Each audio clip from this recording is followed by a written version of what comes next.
राणा साहब औकात दिखा दी, औकात दिखा दी मौलाना, औकात दिखा दी। शेर भी अपनी कैटेगरी का पड़ा है मौलाना। तेरे शेर में कुत्ता कैसे आया? तेरे शेर में सुअर आना चाहिए था, सुअर।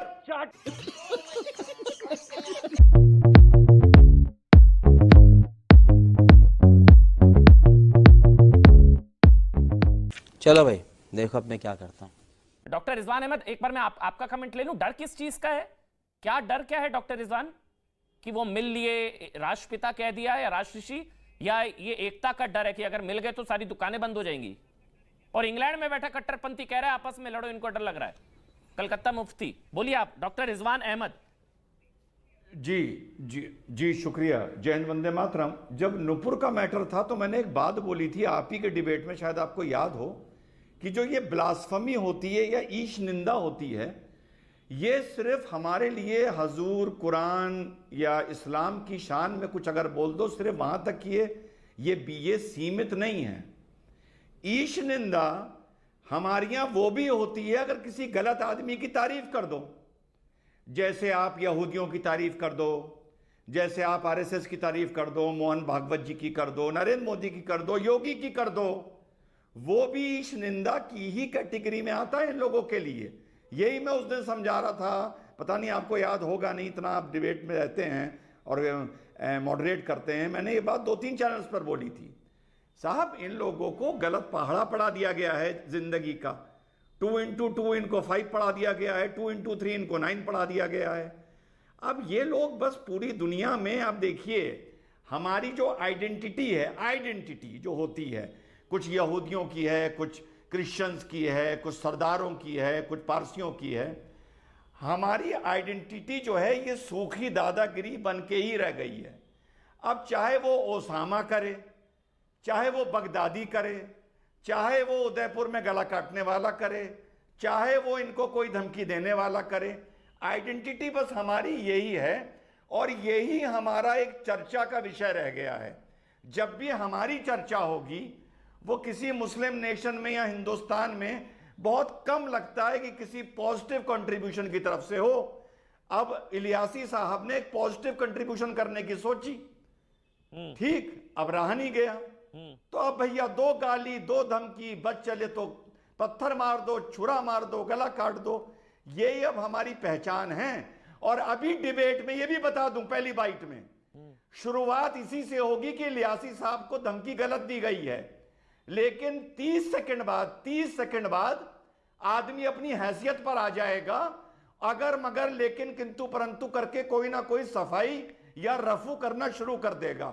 अब आप दूसरों के कमेंट। हाजी भाई मुस्कुरा रहे हैं मेरे ख्याल से, मेरे साथ हाजी हसन अहमद जी हैं, वो मुस्कुरा रहे हैं आपकी बात को सुन के। हाजी भाई, क्या मतलब कम से कम इस मसले पर तो हर कोई मोहन भागवत के साथ होगा, कट्टरपंथियों के साथ तो कोई नहीं जो सर तन से जुदा की, मतलब जितने भी मतभेद हो, लेकिन अब तो कम से कम मोहन भागवत के साथ होंगे आप भी, कट्टरपंथियों के साथ तो कोई नहीं होगा जो सर तन से जुदा की धमकी दे रहे हैं। हाजी भाई, और पहले अच्छी है मेरे ख्याल से, आप लोग आप बात करते हैं सेकुलरिज्म की, हिंदू मुस्लिम एकता की, ये तो एकता का संदेश दे रहे थे इलियासी जी। हाजी भाई, नहीं, हमारे भाई जावेद साहब ने जो मुसलमानों की तारीफ में कसीदे पढ़े, तो इसके लिए हमें एक शेर याद आ रहा है कि बड़े मशहूर और मारूफ शायर थे मुरव्वन राणा साहब, उनका शेर था, रफू करना शुरू करिए, रफू करना शुरू करिए, रफू करना शुरू करिए। हुकूमत, अरे भाई, अरे भाई, इनसे तकरीर करवा ली, इनसे तकरीर करवा ली। चलिए सुनाइए। हुकूमत मुंह भराई की रस्म क्या खूब जानती है कि कुछ कुत्तों के आगे शाही टुकड़े फेंक देती है। इसमें कुत्ता कौन है? वाह वाह वाह वाह, मुनव्वर राणा साहब औकात दिखा दी, औकात दिखा दी मौलाना, औकात दिखा दी। शेर भी अपनी कैटेगरी का पड़ा है मौलाना, बदतमीजी मौलाना, शेर भी अपनी कैटेगरी का पड़ा है मौलाना। देखेंगे किसी की, ये किसी भारतीय की औकात क्या देखेंगे, इनकी औकात क्या है, वो इनकी जबान के नीचे। हाजी भाई, आज तो हम कट्टरपंथियों को औकात दिखाने बैठे हैं ना। पूरा न्यूज़ 18 हम तो न्यूज़ कट्टरपंथियों को 18 औकात दिखाने इंडिया बैठे थे, बहुत शायद बड़ा एक दूसरे की औकात तो उसका बाद में दिखा दिखा दी देंगे, औकात, लड़े आपस दिखा में दी भाई। औकात। नहीं ये हाजी क्या जी, हम औकात तो आपस में दिखा लड़े रहे हैं। हैं आप? हम क्यों आप एक मिनट एक एक करके एक मिनट डॉक्टर रिजवान अहमद औकात एक दिखा मिनट दी। बेलगाम मैं बदतमीज एक आदमी मिनट को हाजी भाई आपने मेरा एक पैनल में सवाल है, बिठा के मेरा एक कि सवाल है, औकात सुनिएगा नाप आराम रहा है से। मुसलमानों की। हम क्यों लड़े अगर आपस इस में? तरह से वो हम करनी तो है कट्टरपंथियों को चर्चा, औकात तो- दिखाने बैठे हैं ना शायद।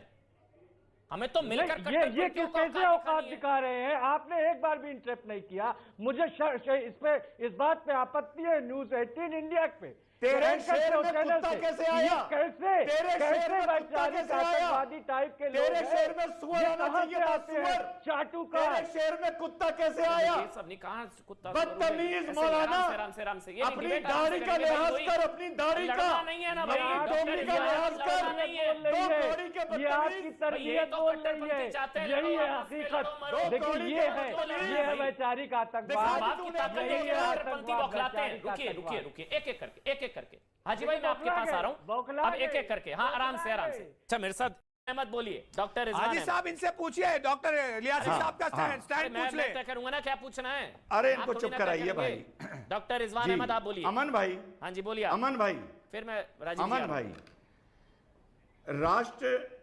राष्ट्रपिता सुभाष चंद्र बोस का भी एक निजी सोच थी जिसको देश ने मुख्यतः अपनाया 1944 में। वो भी निजी सोच थी। कांग्रेस पार्टी ने महात्मा गांधी जी को officially father of the nation या माननीय सुप्रीम कोर्ट ने मानने से मना कर दिया था। ये बात सबको मालूम है। फखरुल पहली हसन जी है, चीज, मैं बताना भूल अब गया। सवाल उठता है। फखरुल भाई आ रहा हूं मैं। डॉक्टर रिजवान अहमद आप कंप्लीट कर लीजिए। जी जी जी जी जी। और दूसरी बात, अगर इस देश में कभी ये डिबेट होना भी है कि राष्ट्रपिता कौन है, तो भैया चक्रवर्ती महाराज भारत के राष्ट्रपिता हो सकते हैं, मर्यादा पुरुषोत्तम राम भारत के राष्ट्रपिता हो सकते हैं, मॉडर्न हिस्ट्री में, मिडिवल हिस्ट्री में चंद्रगुप्त मौर्य जिसने पहली बार अखंड भारत का सबसे बड़ा शासन किया, वो फादर ऑफ द नेशन हो सकते हैं। महात्मा गांधी महान थे लेकिन आए वो बहुत बाद में थे। दूसरी बात, अभी जो सबकी शिकायतें आपको सुनने को मिल रही हैं, मान लीजिए मोहन भागवत साहब मस्जिद और मदरसा जाने से मना कर देते, तब यही लोग इस पैनल पर बैठ के मातम कर रहे होते कि उन्होंने जाने से मना क्यों कर दिया। वो तेरे प्यार का गम एक बहाना था सनम, अपनी किस्मत ही कुछ ऐसी है दिल टूट गया। हम तो वो हैं जिसे हर हाल में मातम करना था। ठीक है, फखरुल भाई, जाओ आप तब बोलेंगे। भी ये मातम करेंगे, समाजवादी पार्टी से। ना फखरुल जाओ भाई, मैं तब माफी भी ये चाहूंगा। मातम करेंगे। बहुत देरी से आपके पास आया। मुझे अपने घर जाना है मुझे घर जाना है। अगर आप ऐसे और वीडियो देखना चाहते हैं तो कृपया इस चैनल को अपना समर्थन दिखाएं।